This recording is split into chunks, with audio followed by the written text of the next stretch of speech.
The thing I stress is it's all about techniques over tools, because tools will come and go. If you had to give advice for producers, a lot of my friends, we argue about this all day, and I'm on the Ableton side, but between Cubase and Logic and Ableton and Fruity Loops, is there one best producing software for like today? Because in my opinion, Ableton's the best. You can do the most. You can break down the sound in the most distorted way. From one of the best in the world, and I would say, and understand from the Ableton side and know how sound works. Do you have an opinion on what the best producing software to make sound design is? Well, I do. I have opinions, but they're based upon like my own bias and my own workflow. But if I was giving advice to someone that was coming to me, kind of looking to move forward and to, have the perspective that you're kind of approaching it with, the thing I stress is it's all about techniques over tools, because tools will come and go. And we've seen, something that's hot right now, like Pro Tools, for example. Pro Tools was like industry standard. When Ableton Live first came out, people were laughing at us who were producing with it, saying, oh, that's just like a DJ tool.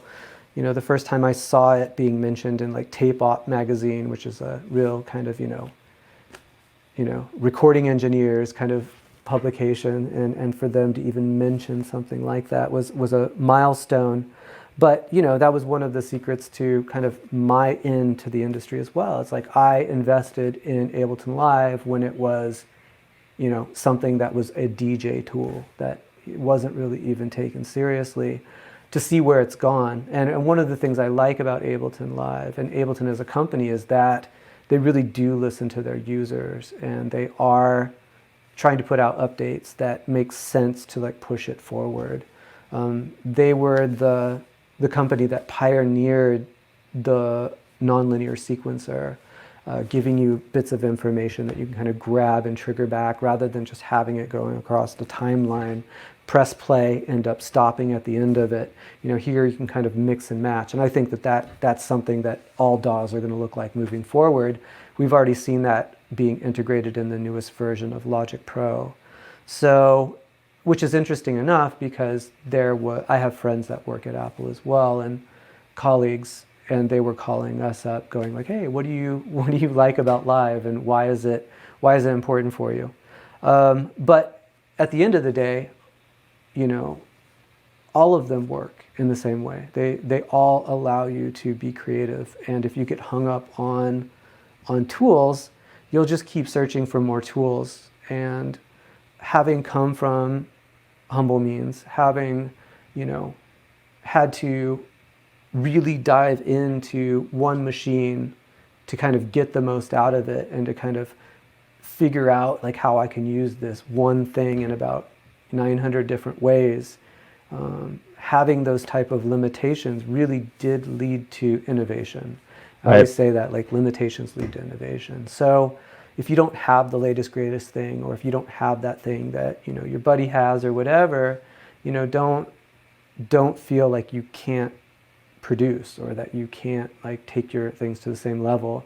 Like, it's funny, there was this thing called I don't even remember what it was. It was this device. It was like mastering in a box or something, and mastering was such this, alchemy for us. It was witchcraft, and to get our mixes up to that standard, we thought, oh, there had to be some plugin that will do that, and so we bought this crazy box that was supposed to be the answer to everything.